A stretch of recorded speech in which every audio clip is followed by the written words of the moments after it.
In part one of this three-part series, we opened up a rabbit hole of a story that shines light on the earliest 1963 Chevrolet Corvettes. The journey started when we tracked down VINs 15, 16, and 17 of the first 23 or 25 63 Vettes and established the clear differences from the regular production Corvettes. Pre-production, prototype, or pilot line Corvette are just a few of the titles these early examples receive.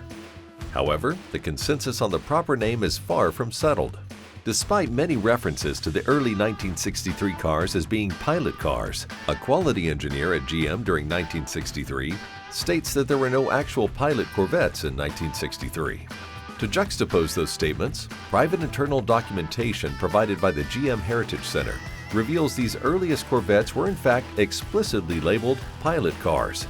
What starts to throw up even more questions is that the C2 Corvettes were in production on the St. Louis assembly line, but photographs show a handful of 1963 bodied Corvettes at the Flint pilot plant. However, there are zero records of 1963 Corvettes being produced at the pilot plant. This has prompted some to call these cars prototypes, after the photographs were released by the photographer's grandson in recent years. One belief is that while the 1962 Corvettes were still in production, 63 Corvettes were on the same line.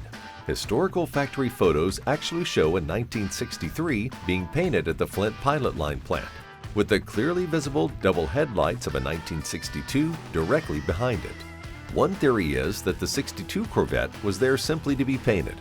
However, did the St. Louis plant lack a paint booth for regular production? Or would it make physical sense to transport the early 63 models 3 states away to receive a coat of paint?